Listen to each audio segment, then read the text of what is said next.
On quitte la politique. Les chercheurs du monde entier sont engagés dans la lutte contre le coronavirus. Les entreprises pharmaceutiques, bien sûr, les laboratoires publics aussi. Tout le monde met les bouchées doubles pour trouver le médicament, celui qui va permettre de freiner vraiment cette épidémie. Bonjour Sophie.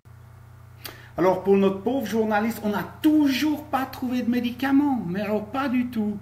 Imaginez-vous, parce que si jamais on a le médicament, ce qu'on a déjà depuis le fin janvier, depuis la fin du mois de janvier, eh ben on peut continuer de faire peur aux gens, on peut continuer de les maintenir sous pression, on peut continuer de les abrutir, on peut continuer d'essayer de faire attendre qu'il y ait un vaccin, n'est-ce pas?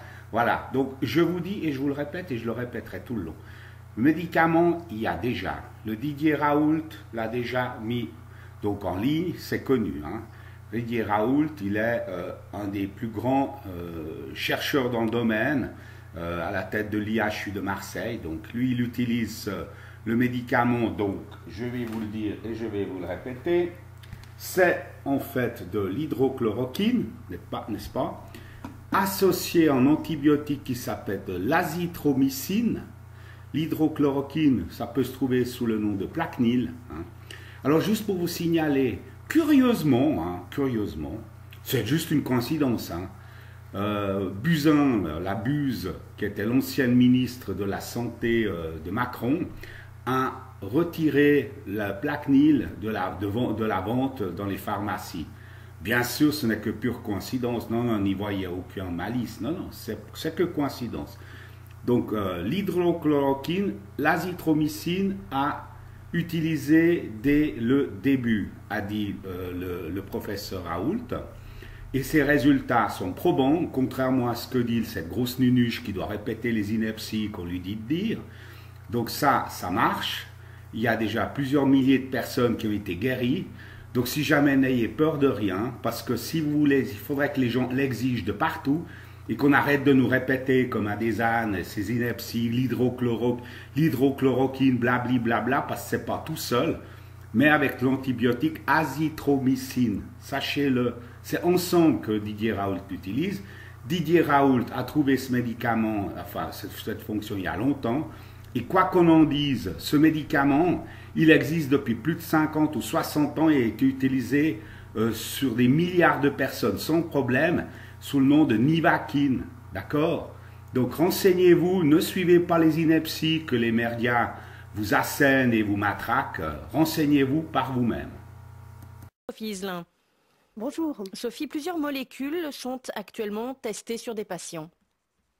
Oui, et grosso modo, on a 3 types de traitements qui peuvent agir sur cette épidémie. Les antiviraux qui s'attaquent directement au virus, les médicaments qui vont aider le corps à ne pas surréagir en cas d'attaque, et la sérothérapie qui consiste à injecter du plasma de patients guéris à des patients malades pour qu'ils aient des anticorps. Alors, ce qu'on essaye de faire à l'heure actuelle, ce n'est pas de développer de nouveaux médicaments, mais de puiser dans les traitements existants pour voir s'ils ont un effet bénéfique sur les patients. Donc on ne cherche pas un traitement sur mesure, mais on teste ceux qui existent déjà, c'est ça? C'est ça. Donc du côté des antiviraux, on a lancé par exemple un essai clinique en Europe qui teste des médicaments développés initialement pour lutter contre Ebola ou le VIH. Et l'idée, c'est de combiner ces antiviraux avec d'autres substances qui pourraient calmer la réponse immunitaire et diminuer l'inflammation. Alors c'est le cas de la chloroquine, cet antipaludique qui fait actuellement l'objet de beaucoup d'études, pour lesquels on n'a pas de résultats solides, mais qui est déjà utilisé par de nombreux hôpitaux à travers le monde.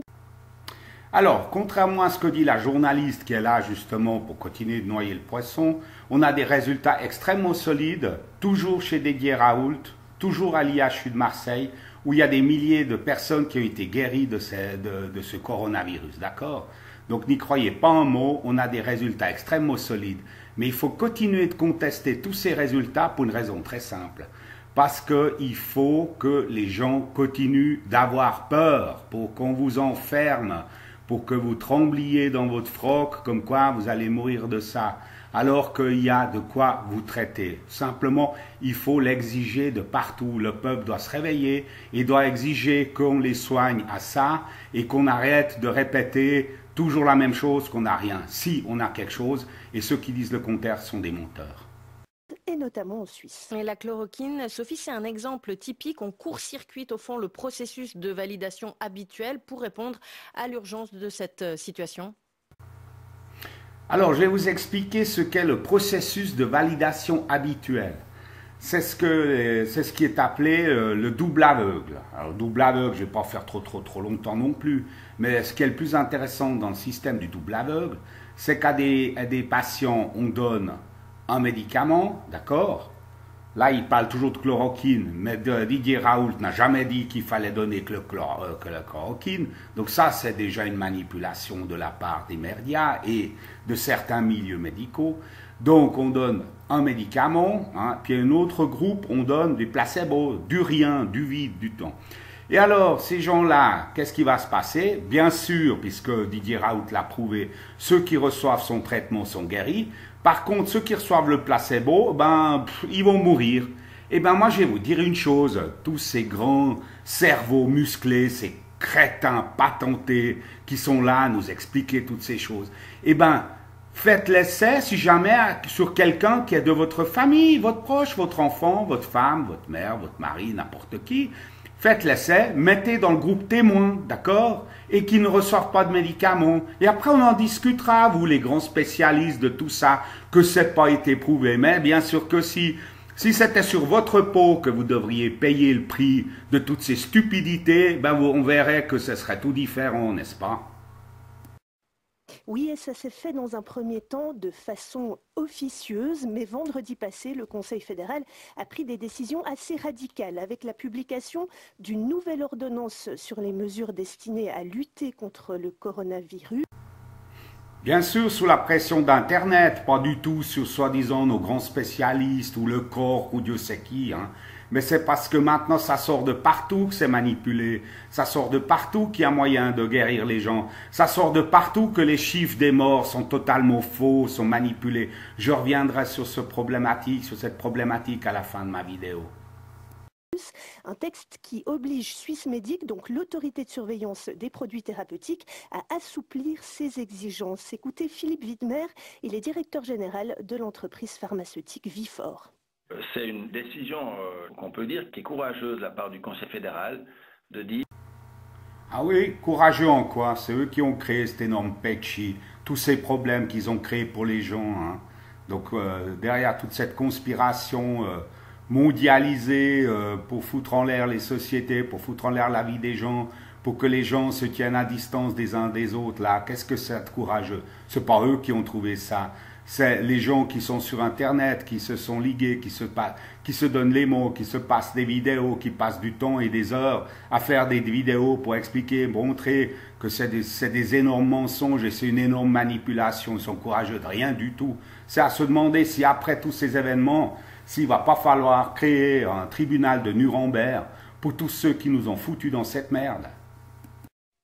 Alors vous l'entendez un peu dans cette interview, les pharma ont tout intérêt à faire apparaître leur nom dans cette lutte contre le coronavirus. D'ailleurs, Novartis, qui produit aussi de la chloroquine, a annoncé que ses laboratoires mettaient gratuitement 100 millions de doses à disposition des hôpitaux suisses. Même démarche du côté de MEFA qui tente elle aussi de s'associer à cette croisade contre l'épidémie. Une épidémie qui, on le rappelle, n'a aucun traitement. Pour l'instant, aucun traitement n'a fait ses preuves. Merci beaucoup. Alors, toutes ces minutes de blabla sur la RTS avec notre pognon à nous, ça, c'est uniquement pour arriver à ça, c'est qu'aucun traitement n'a fait ses preuves. Grosse menteuse, va. J'espère que si jamais ta famille ou toi, quelqu'un va être touché par cette maladie, qui est tout à fait guérissable, parce que c'est quand même guère plus qu'une grippe saisonnière qui tue des milliers de personnes, on va en reparler tout à l'heure. Donc, si jamais tu renonceras à l'utilisation du traitement du professeur Raoult, parce que ça ne marche pas, alors ne l'utilise pas, Prends je sais pas quoi, prends du Novartis, prends n'importe quoi, mais prends pas le médicament de Didier Raoult, autrement tu serais la première des faux culs, ce que tu as déjà d'ailleurs. Ok, donc en fait tout ça c'est pour ça. Ensuite, j'aimerais quand même conclure en parlant de tout ce qu'il y a autour de cette crise actuelle. Le nombre des morts. Alors maintenant, ça sort de partout, par des médecins, par des professeurs, etc., notamment italiens. Comment ça fonctionne le nombre des morts? Je vais vous le dire. Alors, s'il y a quelqu'un qui meurt de multiples d'autres maladies, ça peut être n'importe quoi, de l'insuffisance cardiaque, rénale, tout ce qu'on veut. Donc, ces gens-là qui meurent, hein, alors si jamais ils avaient été touchés par le virus, mais touchés, ce qui veut pas dire n'importe qui peut être touché par quelque chose et pas en mourir, et bien tous ceux qui sont simplement été positifs à ça, on va dire que ceux-là, ils sont morts du coronavirus. Et c'est un énorme mensonge.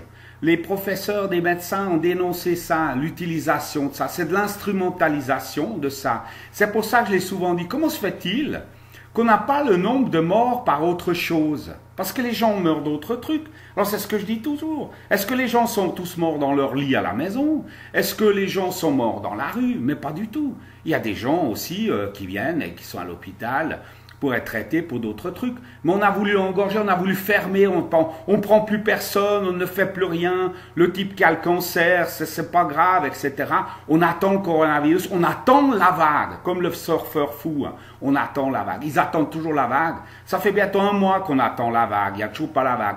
Pourquoi on n'a pas le chiffre, par exemple, du nombre de lits à disposition dans un hôpital, le nombre de lits qui sont occupés, le nombre de gens qui sont guéris, etc., le nombre de gens qui ont été testés positifs et qui n'ont rien eu du tout, etc., des vraies statistiques. Le nombre de gens qui, chaque année, ont la grippe et qui en meurent. Pourquoi on n'a pas ces chiffres-là? Mais c'est quand même étrange. C'est étrange, mais c'est pour ça que vous n'êtes pas crédibles, les journalistes. Et vous n'êtes pas crédibles, Conseil fédéral, corps et toute la compagnie. Parce que c'est de la manipulation, ce n'est rien d'autre. Et on voit partout, ouais, on dit dans le monde, etc. Mais par exemple, vous expliquez pas qu'en France, saloperie de Macron, il a détruit les hôpitaux. Il a fait tirer, gazer sur les médecins qui défilaient pour protester. Il a fait tirer, gazer sur les infirmières, et puis maintenant, on leur fait chanter les trucs, les gens, bravo, les médecins et tout. Mais vous rendez compte, cette hypocrisie, ces pourritures de gens comme Macron, qui au nom de l'Europe, qui doivent tout réduire, partout, rogner, pour que les intérêts des dettes qui vont dans des banques privées, qui appartiennent la plupart du temps à Rothschild, d'ailleurs, je vais le dire, je me gêne pas, eh bien que ces gens-là se gavent sous le fric pendant que d'autres sont dans la merde et que les hôpitaux sont détruits, sont fermés, des maternités sont fermées, des gosses meurent parce qu'il faut à la merde faire une heure de route pour aller dans une maternité. C'est ça la réalité. Ça c'est l'huée. Ça c'est l'huée. Il faut pas oublier, il faut dire tout ce qu'il y a autour. Maintenant ils veulent nous faire croire que ouais, maintenant nous sommes tous unis en guerre. Mais non. La seule guerre qu'il y a actuellement, c'est la guerre contre les peuples. C'est rien d'autre, il n'y a pas d'autre guerre. C'est la guerre contre les peuples, contre nous. On va nous faire payer des impôts supplémentaires, on va nous faire payer des impôts de guerre, on va nous faire payer le pognon qui doit être dépensé parce que des pauvres gens ne peuvent plus bosser, ils sont au chômage partiel. Les indépendants peuvent plus, la coiffeuse peut plus coiffer. Voilà pourquoi. Tout ça, c'est la merde qui a été créée. C'est une horreur, hein. C'est guère mieux que les gens qui font une guerre, une vraie guerre, avec des armes de guerre contre d'autres, hein. Réfléchissez-y, braves gens. Réfléchissez-y, parce que c'est une grosse opération d'intoxication qu'on vit là. Ça, c'est la vraie intoxication. C'est les merdias.